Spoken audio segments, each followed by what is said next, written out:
All right, hello and welcome to another episode of Save a Craft Load. It's where we talk about everything and anything to help you run your brewery, your winery, your distillery, or your beverage business. And I'm joined today by Melissa Miller with Western Square. And if you're asking yourself, you're not familiar, you're different in industry with Western Square. What is that? You say, well, then it's a perfect transition for Melissa to tell us a little bit more about her organization. So, Melissa, thank you for joining.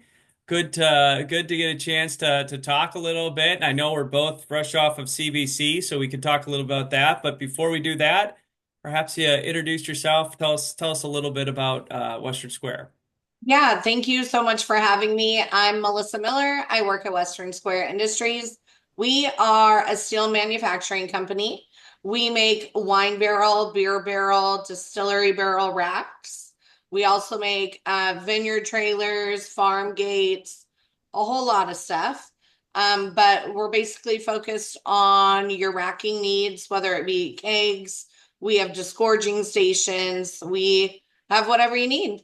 Well, great, great. I'm glad you could come on. These are so many items and things that I know that people are sometimes so focused on, it's ingredients, and you're like, there are 1,000 other things you need to run your production environment. So I'm glad we could talk a little bit about today. But before we dive into it, so we're fresh off of CBC. How was it? Is that a first time for you at the Indy, or have you guys been before? And what was your take?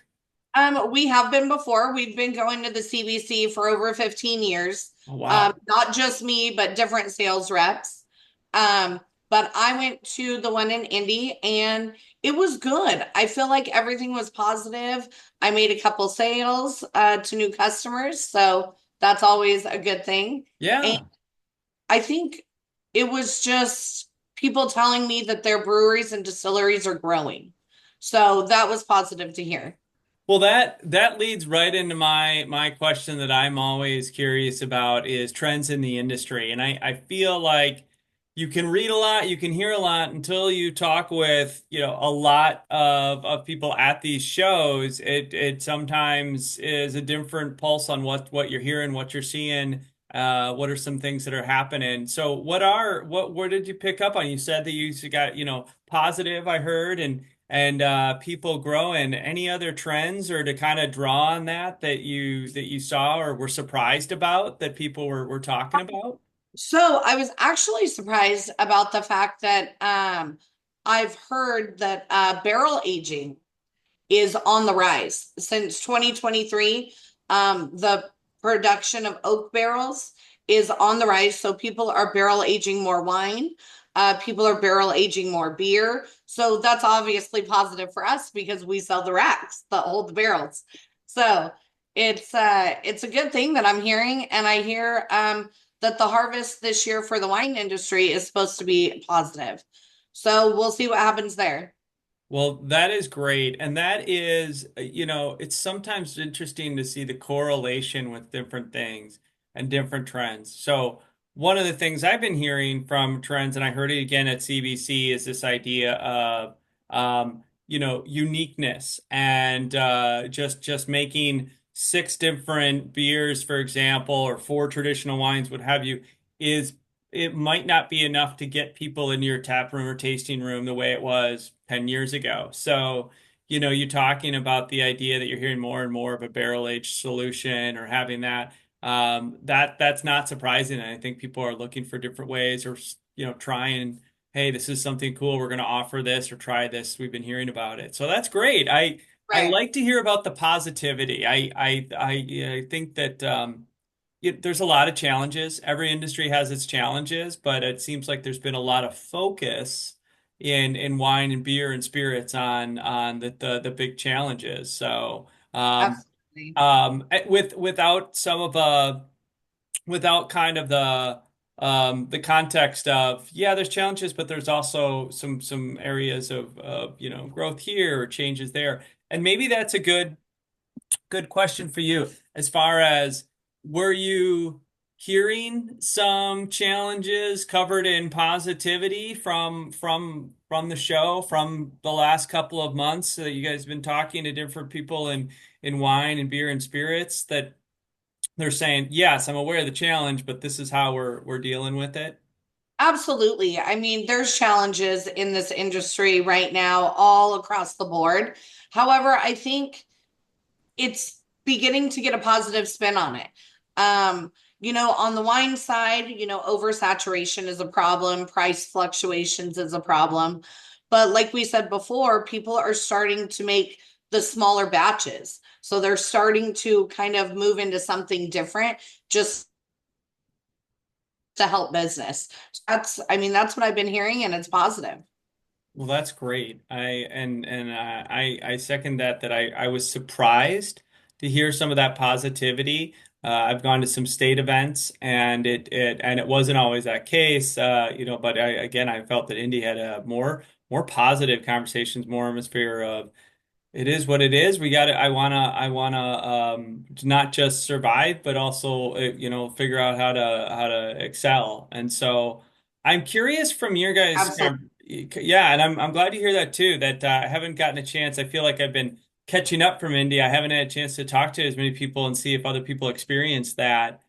I'm curious from when you guys, when Western Square gets involved and you're talking to a brewery, a winery, I sometimes have a perception that a solution is meant for a certain size organization. Like we wouldn't need racks yet because we're only going to do 10 barrels this year or 20 barrels. And I think of these large barrel holding solutions, in different things and think that's what I've got to get to. But can you tell me a little bit about some of the different, organizations that you work with? Is there a certain size? Is there a certain group that's been doing it for a few years? Tell me a little bit about what Western Square and where you guys fit in with the Well, group. I'm so glad you asked that question because I am the sales rep that sells to all the small little breweries, all the small distilleries that are just starting out. Yes, of course, we have huge customers that buy hundreds and thousands of racks at a time. But I more focus on the small breweries and distilleries and the small, like startup wineries that need two racks, that need, a specialty garage rack because they're only going to barrel age one barrel or things like that. So big or small, it does not matter to us. We are going to give you the same customer service if you order one rack as if you were going to order 1,000. So, and that's the part of my job that I enjoy because I get to touch a whole bunch of different businesses and instead of just dealing with one big customer. That is good to know. I feel like that is the common thing that I hear from breweries or breweries in planning is I'm small. I want to be bigger down the road. But right now I need a solution that fits my size.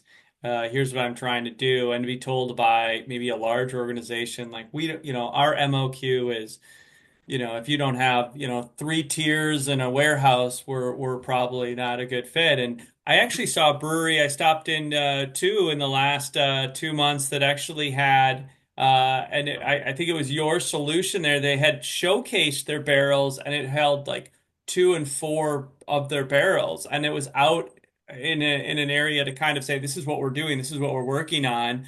And it was kind of cool. It looked nice, it drew people in. But it wasn't rows and rows. It was two and four. Um, Yeah, absolutely. And those are the kind of guys that you want to have good relationships with. I mean, we're all trying to grow our businesses and to see them and to be able to help them grow, I think it's awesome. so I want to ask you about a pain point you get from some of these, and this might be existing or small. Is there a thing where someone walks up and said, "I'm doing this. I built with someone with some pallets.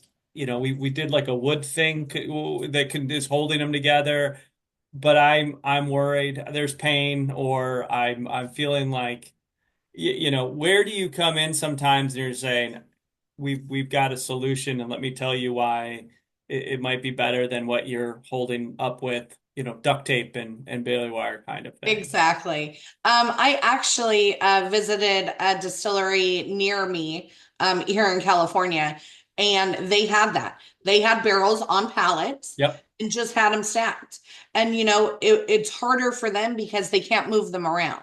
You can't turn them, you can't taste it. When they're standing on their end, you can't do those things. So, it takes a lot more manual labor as far as if you have them on racks. A forklift can just do all that labor for you, or a pallet jack if you want to stack them, only too high. So I think the pallets do work for some situations, but for safety purposes, you should have your barrels on racks Yeah. for the safety of what's inside your barrels and the safety of your guys. Yeah, yeah. I mean, it's to your point too. It's the crew, and I think sometimes there's the discussion of like it's a product and a time frame and all the effort and energy that's going into no one wants an accident A where someone gets hurt, but B too where it's like this product got unusable now because of XYZ, and that was 6 months plus down the drain. Yeah, Exactly. yeah, and that's just crushing. So I really do see that, sometimes where people are saying like there's the need and they talk to others or they see what others are doing. I want to ask you from your perspective, what else are you talking about with breweries and wineries and distilleries that come up? Is it I don't know if it's on the side of pain or if it's on the side of being a little bit more innovative or did you know, but it seems just the conversation starts some of those somewhere in between sometimes, but you touched on the fact that some are growing. You touched on that the ability to transition from what might have been a very basic, you know, got your doors open with a wood solution that probably isn't the safest solution. But other things that come up when you're talking to the brewers and wineries of saying, did you know that we can do this or that you could look into that? Right. I'm not quite sure, but I do know that, the aesthetic look of our racks is way better than looking at pallets. So a lot of breweries and distilleries are opening tasting rooms in their actual production facility. And our racks make it look nice. It's obviously safer. Um, and so we also have an engineer on site that can custom make anything that you need. So Okay. obviously it's going to be a little bit more pricey as far as that goes because he has to make a drawing and everything.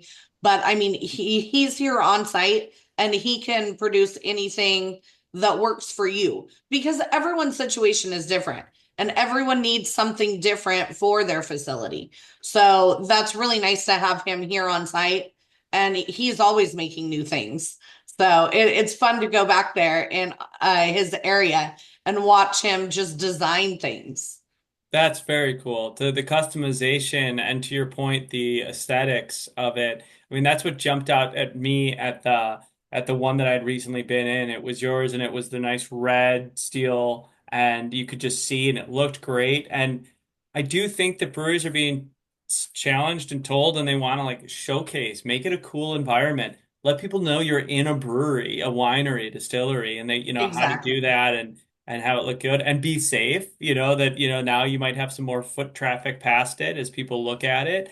Another reason to have it secure and all of that, but to have it look cool is another theme. A challenge they're being told is, it's if the cooler it looks, the more that you're going to have people wanting to there and have that experience. So very, very cool. And to know that you can do customization, that's another thing. I feel like a lot of the owners and brewmasters and distillers I talk to, there's like part engineer, part artist. So they sometimes have an Right. idea of like, could we do this? Could we do that? And to know you guys do that is great. Well, Melissa, this is great to understand some of the things that you're hearing and having the conversations at the booth. This is really meant to for people who want to look into this and say, I have questions.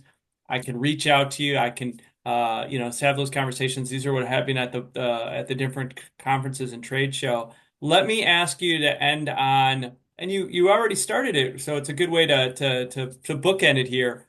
Um, what are you excited about that's happening in the industry? And I always ask that, and so often I'm trying to steer away from the doom and gloom, that we're seeing all these challenges. But what are the things that you're saying, actually, this is something I'm excited about, I'm hearing a lot about for 2025 that as we're now almost well into the year. Right. Well, for me, not only the distilleries and the breweries and the more barrel aged wines, I mean, that's exciting as well. But for me personally, expanding my reach is super important. I just shipped a full container load of racks to a customer in Japan. Oh, So okay. expanding, my reach to people and to be able to watch their businesses grow, I think that's why I enjoy what I do. That is great, and to be able to talk to, and you get similar to me. I mean, sometimes the advantage in discussion. It's interesting to sometimes in the morning be talking to a winery and what they're doing, and in the afternoon what a distillery is doing. And to your point, Right. is they're all growing kind of differently. So, well, very Absolutely. cool, very cool. Well, Melissa, I appreciate this, and I thank you for taking the time today to talk a little bit. And I'm glad that CBC was a success. So really appreciate the time and the conversation. Yeah, absolutely. Thank you so much for having me on here. Great. Good to talk to you, Melissa. Have a good day.